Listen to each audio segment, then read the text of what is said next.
शास्त्रों का सार क्या है। एक बार की बात है, स्वामी विवेकानंद व गिरीश घोष आपस में बात कर रहे थे। थोड़ी देर बाद गिरीश घोष वहां से चले गए।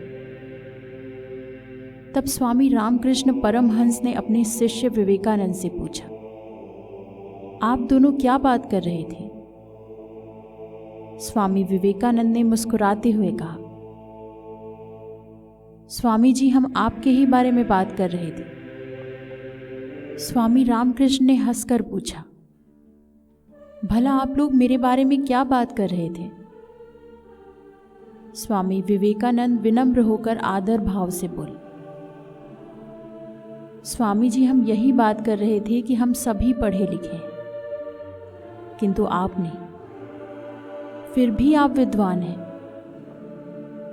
स्वामी रामकृष्ण बोले, प्रिय शिष्य, मैं सच कहता हूं कि मुझे इस बात का जरा भी दुख नहीं है कि मैंने वेद आदि शास्त्र नहीं पढ़े, क्योंकि मैं वेदांत का सार समझता हूं। वेदांत का सार है, ब्रह्म सत्य है, जगत मिथ्या है। स्वामी विवेकानंद ने पूछा, स्वामी जी, और गीता क्या है। स्वामी रामकृष्ण बोले, यदि गीता का बार बार उच्चारण किया जाए तो यही सार निकलता है, त्यागी त्यागी त्यागी।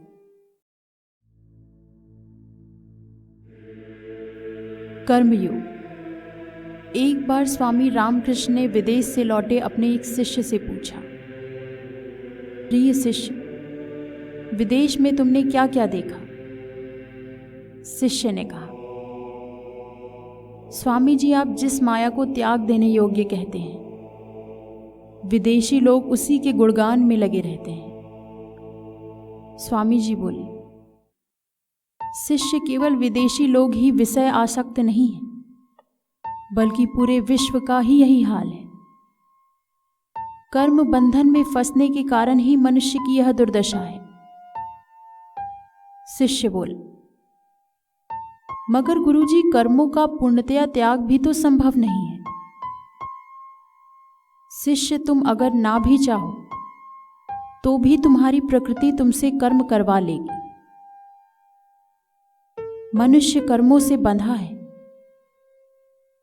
कर्म बिना तो जीवन संभव है ही नहीं। इसलिए विषयों से अनासक्त होकर निष्काम कर्म के मार्ग पर चलो। कर्म करो, फल की इच्छा ना करो, यही कर्म योग है। निष्काम कर्म के पथ पर चलकर धीरे धीरे मनुष्य कर्मों के बंधन से मुक्त हो जाता है। सत्कार्यों की महिमा। एक बार स्वामी रामकृष्ण के एक शिष्य ने उनसे कहा, स्वामी जी, संसार के कर्म व दान धर्म दोनों बिल्कुल विपरीत हैं। किसी व्यक्ति के लिए दोनों का एक साथ निर्वाह करना संभव नहीं है। स्वामी जी बोले, वत्स, संतुलन का नाम ही जीवन है। इस संबंध में उसे दोनों में संतुलन बनाकर चलना होगा। एक मनुष्य के लिए यही उचित है कि वह संसार के कर्म तो करता रहे, किंतु साथ साथ जीवों पर दया, दुखियों की सेवा व सत्संग भी करता रहे।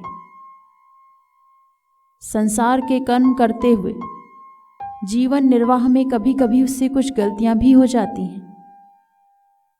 कभी कभी ना चाहते हुए भी उसे असत्य भी बोलना पड़ता है। अतः उसे इन कर्मों का बोझ कम करने के लिए दान, ध्यान व संकीर्तन भी करना चाहिए, और जितना हो सके स्वयं को बुरे कर्मों से दूर रखना चाहिए। वह अपने व्यवसाय से जितनी भी कमाई पाता है, उसी के अनुपात में उसे दान भी करना चाहिए।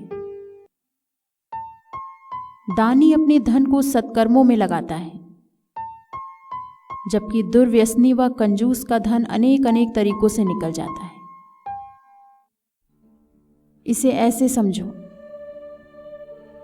हर किसान को अपने खेतों की सिंचाई हेतु पानी का प्रबंध करना पड़ता है।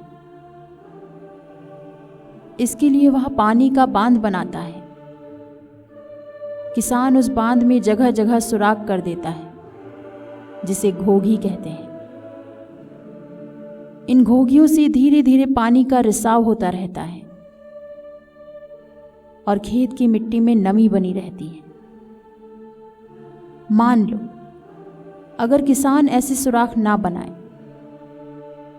तो बांध पानी का वेग नहीं सह पाएगा और वह टूट जाएगा। ऐसे में खेत व पैदावार दोनों को नुकसान होगा।